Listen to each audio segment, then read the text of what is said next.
ঢাকা বিশ্ববিদ্যালয়ের সি ইউনিটের আজকে পরীক্ষা হয়েছে। অ্যাকাউন্টিং প্রশ্নের যে বিষয়টা হয়েছে, যে ইস্যুটা ঘটেছে, সেটা তোমরা সবাই জানো, সবাই টেনশন করছো।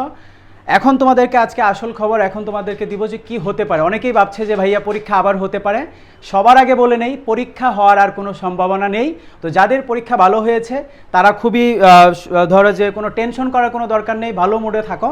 পরীক্ষা হওয়ার আর কোনো সম্ভাবনা নেই। এটা আমি ঢাকা বিশ্ববিদ্যালয়ের যে কোনো একটা বিশ্বস্ত সোর্স থেকেই খবরটা পেয়ে তারপরে আমি এখানে ভিডিওটা তোমাদেরকে দেওয়ার চেষ্টা করছি।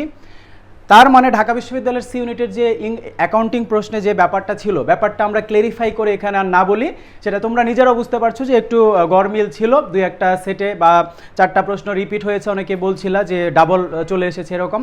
তো আমি এখন সেটা তোমাদেরকে বিস্তারিত বলবো। অবশ্যই এটা তোমাদের জানাটা খুবই দরকারি, ভালোভাবে বিষয়টা বোঝাটা যে ঘটনাটা আসলে কি হবে।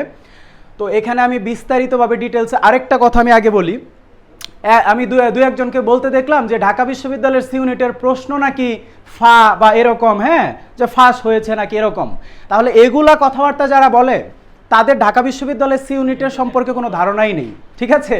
যে এগুলা যারা বলে তাদের ঢাকা বিশ্ববিদ্যালয় সি ইউনিট সম্পর্কে বিশেষ করে কোনো ধারণাই নেই যে ঢাকা বিশ্ববিদ্যালয়ের দুই একবার এরকম ঘটনা ঘটেছে কিনা বা এরকম হয়েছে কিনা।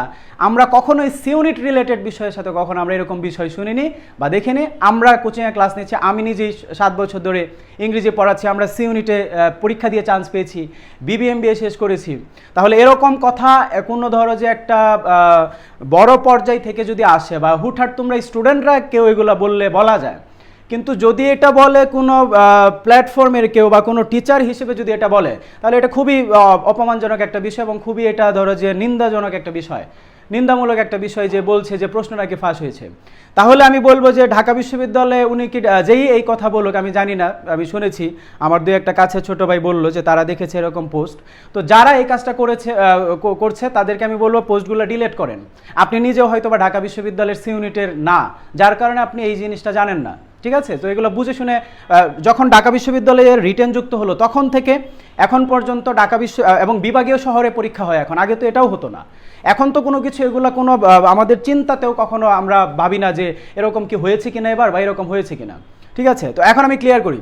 সো আমি সবার আগে ধন্যবাদ দিতে চাই আমার ঢাকা বিশ্ববিদ্যালয়ের একজন সম্মানিত এবং আমার সবচেয়ে প্রিয় একজন শিক্ষককে, যে স্যারকে আমি কল দিয়েছিলাম বিষয়টা একটু বোঝার জন্য যে স্যার এরকম একটা ঘটনা হয়েছে, যে স্যার যদি আমাকে কাইন্ডলি 30 সেকেন্ড সময় দিতেন কি হতে পারে আসলে। আমার প্রশ্নটা মূলত ছিল এটা, ইন্টারনাল কোনো বিষয় জানা না, আমার উদ্দেশ্যটা ছিল স্যারকে কল দেওয়ার যে পরীক্ষাটা কি আবার হতে পারে কিনা, বা অনেকেই ভাবছে আবার হবে। তো এটা তো একটা স্টুডেন্টরা ডিলেমার মধ্যে থাকবে বা একটা ঝামেলা হবে, বা তারা আবার যারা পরীক্ষা ভালো দিয়েছে খারাপ হতে পারে, যারা আবার দিয়েছে যারা ভালো করেনি তারাও আবার এখানে সুযোগ পাবে আবার পরীক্ষা দেওয়ার। তো আমি যেটা বুঝতে পারলাম, আমি ডিটেলসে এখানে বলবো না, এখানে ব্যাপার আছে, যেহেতু মিটিং হচ্ছে, এটা নিউজ পেপার টিভি চ্যানেল সব জায়গায় এই বিষয়টা অবশ্যই জানানো হবে, অবশ্যই তোমরা জানতে পারবে। এখানে পরীক্ষা নেওয়ার কোনো সম্ভাবনা নেই। যেই সকল কেন্দ্রে, তুমি কোন কেন্দ্রে ছিলে এটা ঢাকা বিশ্ববিদ্যালয় সি ইউনিটের কর্তৃপক্ষের কাছে সব কিছু আছে। তো যেই সকল কেন্দ্রের যেই সকল প্রশ্নে এরকম ব্যাপার ছিল, ওই ব্যাপারগুলোকে আলাদা করে এখানে বিষয়টা যতটুকু আমি তোমাকে বোঝাতে পারবো সেটা হচ্ছে আলাদা করে এখানে সিস্টেম করা হবে, আলাদা করে বিষয়টা মূল্যায়ন করা হবে। আর বাকি যেই সকল কেন্দ্রে যেই সকল বিষয় সব কিছু বেশিরভাগ জায়গায় ঠিকঠাকই ছিল। তো তখন আবার ওখানে যেমন আমাদের স্টুডেন্টরা জানাচ্ছে যে সে 47 পেয়েছে MCQ থেকে, তো সব কিছু মিলে তারা কীভাবে হিসাব করছে, তাহলে অনেক কেন্দ্রে এগুলো ঠিকঠাকই ছিল। যেই সকল কেন্দ্রে ঝামেলাটা হয়েছে বা যেই সকল কেন্দ্রে এরকম একটু গরমিল হয়েছে শুধু অ্যাকাউন্টিং প্রশ্নটাতে, এইটা অবশ্যই স্যার আমাকে যেটা বলেছে যে অবশ্যই এখানে আলাদা করে জিনিসটা দেখা হবে বা মূল্যায়ন করা হবে। এবং আমি তোমাদেরকে এই বিষয়টা ডিটেলসে বলতে পারছি না এখন কিছু বিষয়ের কারণে, কিন্তু এতটুকু তোমাকে গ্যারেন্টি করছি, এটা স্যারের হচ্ছে কথা অনুসারেই বা স্যার যেটা বলেছে সেটা অনুসারে যদি বলি যে সি ইউনিটের ভর্তি পরীক্ষা আবার হবে কি না, এটার উত্তর বলবো যে না ভাইয়া, আর হওয়ার কোনো সম্ভাবনা নেই। তুমি যেভাবে অ্যান্সার করেছো সেগুলো মিলিয়ে দেখো। এবং এখানে আলাদা করে অ্যাকাউন্টিংয়ে ধরো যেই সেটে ঝামেলা ছিল, ধরো বি সেটের কথা অনেকে বলছে যে বি সেট দুইটাই বি সেট, কিন্তু দুইটার মধ্যে প্রশ্ন দুই একটা হেরফের ছিল বা এরকম। এখন এটা কিন্তু 12টা প্রশ্ন ওরকম ছিল না। এবং যেই সকল কেন্দ্রে এই সেট দেওয়া হয়েছে, কার কার কাছে ওই সেট গেছে, এবং ওই সেটগুলোকে আলাদা করে শনাক্ত করা অবশ্যই সম্ভব, এবং সেরকমই একটা এখানে ধরো যে মেথড ব্যবহার করা হবে। এবং এটা তোমরা শিওর থাকো, পরীক্ষা আর হওয়ার সম্ভাবনা নেই। এটা আমি নিজের মতো মন গড়া কোনো কথা বলছি না।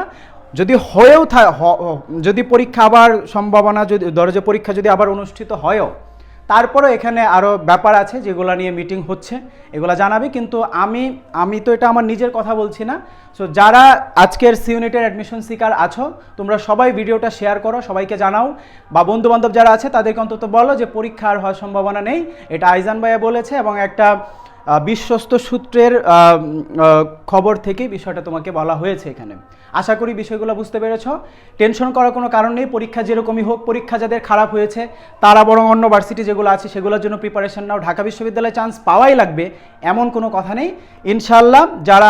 ইনশাল্লাহ তোমাদের অবশ্যই কোনো না কোনো রিনাউন্ড ভার্সিটিতে আল্লাহ তাআলা তোমাদের সিট রেখেছেন বা পড়াশোনা করার সুযোগ রেখেছেন। আর যারা ভালো করেছো, টেনশন করার কোনো কারণ নেই। সব কিছু মিলিয়ে দেখো তোমার কত থাকে। মোটামুটি সি ইউনিটের কাটমার্ক প্রত্যেক বছর 80 নম্বরই থাকে। এর 2-3 নাম্বার বেশিও হতে পারে, কমও হতে পারে, কিন্তু অ্যাভারেজ তুমি 80 ধরে রাখো, এটাই আমি বলবো সবাইকে।